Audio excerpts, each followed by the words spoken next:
जय माता दी दोस्तों। आज के इस वीडियो में हम बात करेंगे कि चैत्र नवरात्रि की अष्टमी और नवमी कब मनाई जाएगी, 5 अप्रैल या 6 अप्रैल को।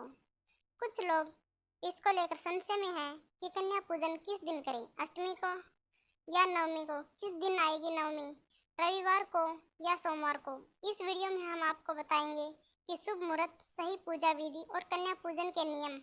इसलिए वीडियो को अंत तक ध्यान से जरूर देखें ताकि आपको पूरी जानकारी मिल सके। सबसे पहले आप सभी को चैत्र नवरात्रि की बहुत बहुत शुभकामनाएं। आइए जानते हैं कि नवरात्रि में प्रतिदिन पूजा कैसे करें। सबसे पहले स्नान कर ले और साफ सुथरे कपड़े पहने।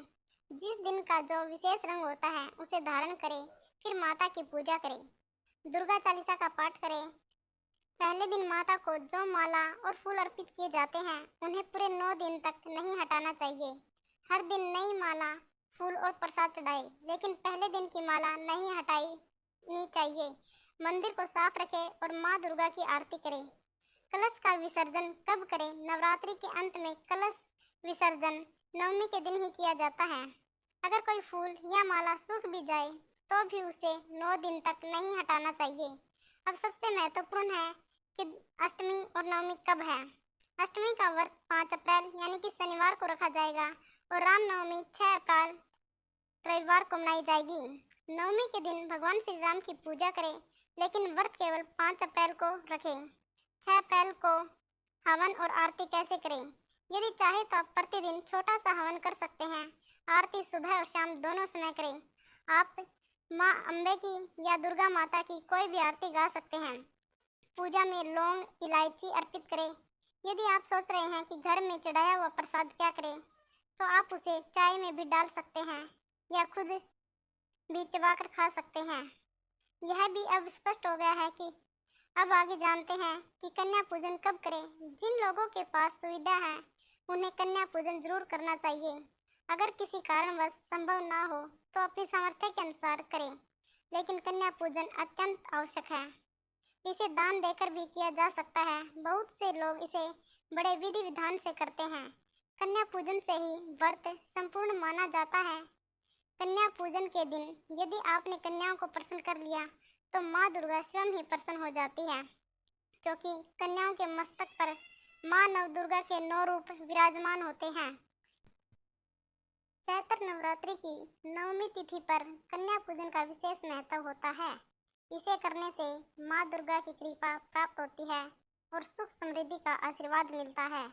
माँ दुर्गा की कृपा से पूरे परिवार में सुख शांति बनी रहती है, आर्थिक स्थिति मजबूत होती है, दाम्पत्य जीवन में प्रेम बढ़ता है, कर्ज से मुक्ति मिलती है, संतान सुख की प्राप्ति होती है और बच्चों का स्वास्थ्य ठीक रहता है।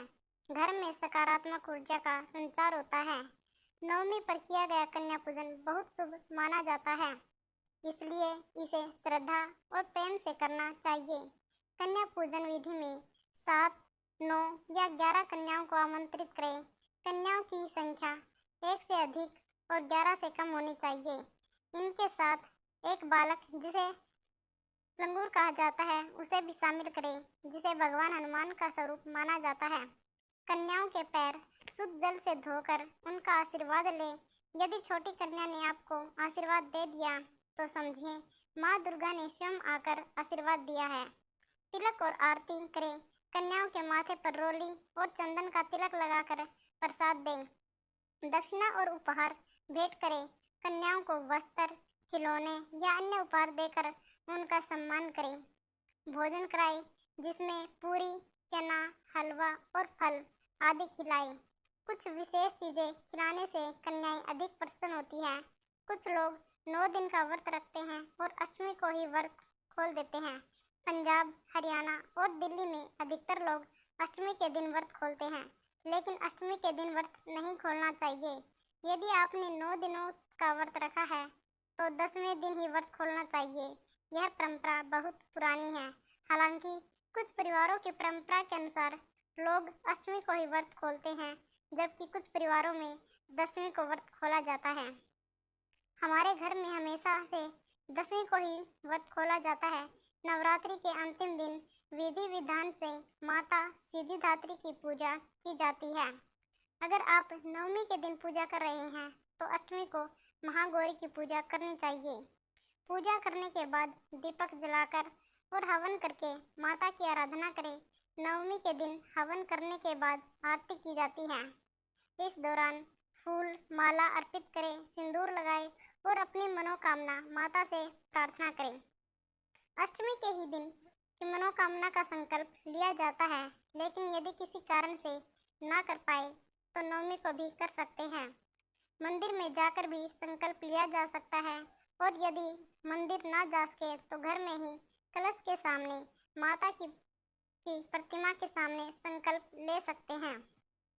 संकल्प के लिए पीले चावल, हल्दी, फल या मिठाई अर्पित कर सकते हैं। मंदिर में संकल्प लिया जाए तो वही छोड़ दिया जाता है और घर में करने पर ब्राह्मण को दान दक्षिणा दे सकते हैं। पूजा और हवन करने के बाद आरती की जाती है और इसके बाद कन्या पूजन किया जाता है। कन्या पूजन के बाद ही पूजा करनी चाहिए। इस बार ध्यान रखें कि जो लोग नवमी के दिन व्रत खोलते हैं वे अपने प्रसाद में से थोड़ा सा अलग रख सकते हैं, जिसे ताजे भोजन के साथ ग्रहण किया जाता है।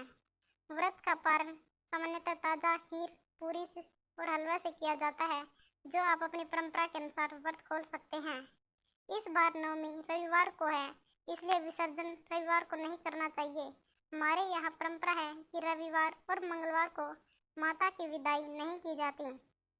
नवमी की पूजा अष्टमी की रात में होती है और अगले दिन चूल्हा नहीं जलाया जाता। उसी प्रसाद को ग्रहण किया जाता है और शाम तक विसर्जन किया जाता है। लेकिन इस बार रविवार होने के कारण विसर्जन नहीं करना है। अगर कलश के ऊपर दीपक जल रहा हो तो उसमें तेल डाल सकते हैं, लेकिन दीपक को जबरदस्ती बुझाना नहीं चाहिए। नवमी की पूजा करने वालों को भी इस बात का ध्यान रखना चाहिए कि रविवार के दिन कलश या अन्य पूजन सामग्री नहीं हटानी चाहिए। जिन लोगों ने 9 दिनों तक कलश स्थापित किया है उन्हें भी 6 अप्रैल रविवार को विसर्जन नहीं करना चाहिए, बल्कि सोमवार को करना चाहिए। नवमी के दिन भी अन्य दिनों की तरह पूजा करनी चाहिए और विधि पूर्वक माता की आराधना करें। शाम की पूजा वैसे ही होगी क्योंकि माता अब भी हमारे घर में विराजमान है। माता के आगमन के चलते हम उसी विधि विधान से पूजा करेंगे। सोमवार के दिन हम कलश को विसर्जित करेंगे। आमतौर पर नवमी के दिन सभी कार्य पूरे करने के बाद शाम तक कलश विसर्जित कर दिया जाता है, लेकिन इस बार रविवार होने के कारण इसे अगले दिन करना उचित रहेगा। अब संपूर्ण पूजा विधि के बारे में जानते हैं। नवमी के दिन हमें माता दुर्गा की पूजा नहीं करनी चाहिए, बल्कि अष्टमी के दिन करनी चाहिए। नवमी के दिन भगवान राम की पूजा की जाती है। अष्टमी की पूजा के लिए प्रातः स्नान करके स्वच्छ वस्त्र धारण करें, पूजा स्थल पर चौकी रखें और उस पर लाल कपड़ा बिछाएं। चावल अर्पित करें और देवी दुर्गा की प्रतिमा स्थापित करें। एक लोटा या कलश में शुद्ध जल भरें और उसमें एक सिक्का डालें। फिर इस पर चावल से भरी एक प्लेट रखें और कलश को माता की प्रतिमा के बाईं ओर स्थापित करें। यह कलश 9 दिनों तक वही रहेगा। इसे बार बार स्थापित करने की आवश्यकता नहीं है। यदि आपके पास गणेश जी की मूर्ति है तो उसे भी पूजा स्थल पर रखें। यदि मूर्ति ना हो तो सुपारी को गणेश जी का स्वरूप मानकर पूजा कर सकते हैं। इसके बाद गणेश जी और माता दुर्गा पर पुष्प और शुद्ध जल अर्पित करें। यदि आप अखंड ज्योत नहीं जला पा रहे हैं तो घी का दीपक जला सकते हैं।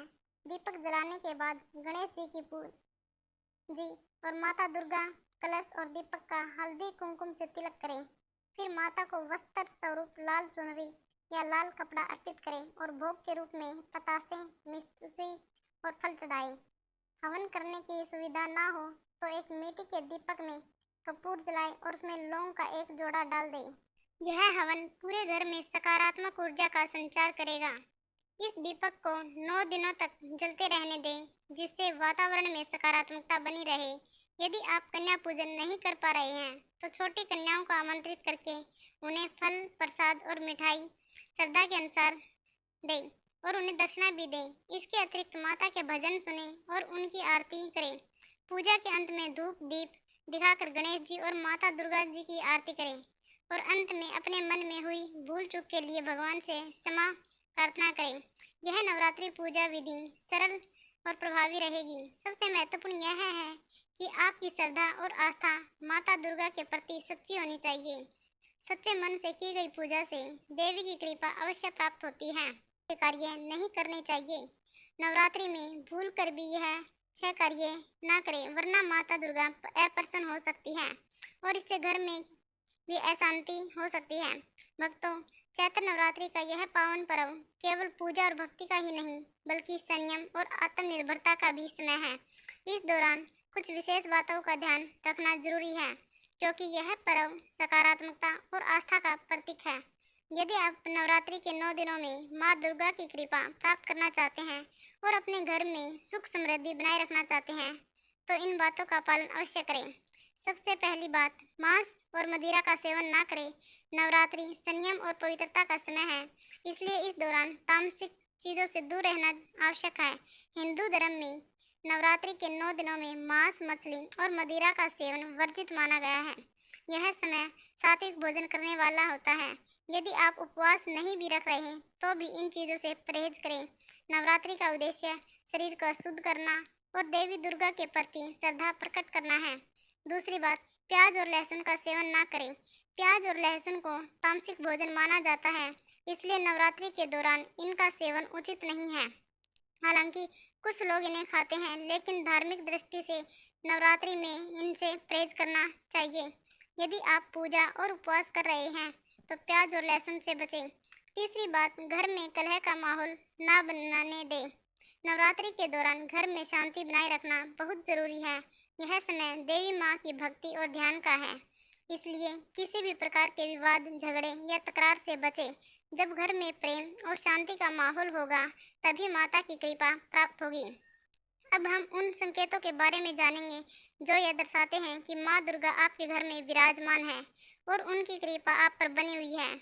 माता रानी आपके घर में विराजमान है। चैत्र नवरात्रि के दौरान कुछ विशेष संकेत मिलते हैं जो यह दर्शाते हैं कि माँ दुर्गा आपके घर में स्थित है और आपको आशीर्वाद दे रही है। यदि आपको यह संकेत प्राप्त होते हैं, तो यह समझ लें कि माता आपकी परेशानियों को दूर करने और आपके जीवन में खुशहाली लाने आई है। जब नव दुर्गा की कृपा होती है, तो हमें यह संकेत अवश्य मिलते हैं। कई भक्तों के मन में यह प्रश्न उठता है कि कैसे पता करें कि माता रानी दिन भर हमारे साथ है या नहीं। क्या चैत्र नवरात्रि के समय माता वास्तव में हमारे घर आती है? यह जिज्ञासा हर भक्त के मन में बनी रहती है, क्योंकि हर कोई चाहता है कि माता उनके घर में विराजमान हो और उन पर अपनी कृपा बरसाए। माँ दुर्गा सदैव अपने भक्तों को अपनी उपस्थिति का आभास कराती है, चाहे वे छोटे भक्त हो या बड़े। माता रानी परम शक्ति और परम देवी है और नवरात्रि के पूरे 9 दिनों तक अपने भक्तों के साथ सूक्ष्म ऊर्जा रूप में बनी रहती है। चैत्र नवरात्रि क्यों मनाई जाती है? इसके पीछे एक प्राचीन कथा है। ऐसा माना जाता है कि माँ दुर्गा ने महिषासुर नामक राक्षस का वध किया था। महिषासुर को भगवान ब्रह्मा ने से अमृत का वरदान प्राप्त था, जिसके कारण वह स्वर्ग से लेकर पृथ्वी तक सभी को परेशान करने लगा। उसके अत्याचारों से चिंतित होकर सभी देवी देवता ब्रह्मा, विष्णु और महेश के पास गए और माँ आदि शक्ति का आह्वान किया। भगवान विष्णु और शिव और अन्य देवताओं के क्रोध से एक दिव्य ज्योति प्रकट हुई, जो एक देवी के रूप में प्रकट हुई। यही माँ आदि शक्ति थी। अन्य देवताओं ने उन्हें अपने अपने अस्त्र शस्त्र प्रदान किए। इसके बाद माँ दुर्गा ने महिषासुर को युद्ध की चुनौती दी। 9 दिनों तक यह युद्ध चलता रहा और अंततः 10वें दिन माँ दुर्गा ने महिषासुर का वध कर दिया। ऐसा माना जाता है कि इन 9 दिनों के दौरान माँ ने विभिन्न रूप धारण किए और असुरों का संहार किया।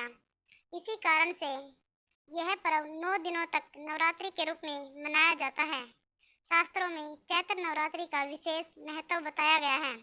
ऐसा माना जाता है कि इस दौरान व्यक्ति मानसिक और शारीरिक रूप से अधिक बलशाली हो जाता है। उसकी आध्यात्मिक शक्ति बढ़ती है और वह इच्छा, क्रोध, अहंकार, ईर्ष्या, लोभ आदि से मुक्त होकर अपने मन और शरीर को शुद्ध कर लेता है। इस दौरान की गई भक्ति और साधना व्यक्ति की बुद्धि को शुद्ध करती है और सकारात्मक ऊर्जा प्रदान करती है। आइए जानते हैं उन संकेतों को जब माता रानी आपके साथ होती है। भक्तों के अनुभवों और वेदों के अनुसार इन संकेतों से आप जान सकते हैं कि माता रानी आपकी पूजा से प्रसन्न है और आपको अपनी कृपा से आशीर्वाद दे रही है। यदि पूजा के दौरान आपकी आंखों में आंसू आ जाए, सामान्य पूजा में ऐसा कम ही होता है, लेकिन यदि चैत्र नवरात्रि के समय पूजा करते समय अचानक आपकी आंखों से आंसू निकलने लगे, तो यह संकेत है कि माता रानी आपके साथ है। नंबर 2, यदि आपको पूजा के दौरान ऐसा महसूस हो कि कोई आपके पीछे खड़ा है, तो समझ लें कि माता रानी अपनी ऊर्जा के रूप में आपके पास उपस्थित है। नंबर 3, अगर जुगनू आपके कपड़े या शरीर से चिपक जाए, तो जुगनू को जोड़ती है। जहाँ माता रानी की शक्तियाँ होती है, वहाँ जुगनू स्वयं ही आकर्षित होते हैं। यदि ऐसा होता है, तो यह इस बात का संकेत है कि माता रानी की कृपा आप पर बनी हुई है। नंबर 4, यदि रात में अचानक किसी झटके के साथ आपकी नींद खुल जाए, तो यह माता रानी का इशारा हो सकता है। इसका मतलब यह हो सकता है कि वे आपको कोई संकेत देना चाहती हैं। नंबर 5, यदि आपको पूजा के समय किसी विशेष सुगंध जैसे धूप, चमेली या अन्य फूलों की महक आने लगे, जबकि वे आपके आसपास मौजूद ना हो, तो यह संकेत माता रानी का आपके पास है। नंबर 6, यदि आप दीपक जलाते समय उसमें विशेष आकार की लौ बनने लगे, तो यह भी माता रानी की उपस्थिति का संकेत है। नवरात्रि के दौरान माता रानी अपने भक्तों को इन संकेतों के माध्यम से अपनी उपस्थिति का आभास कराती है। जय माता दी। या देवी सर्वभूतेषु शक्तिरूपेण संस्थिता, नमस्तस्यै नमस्तस्यै नमस्तस्यै नमो नमः। जय माँ दुर्गे।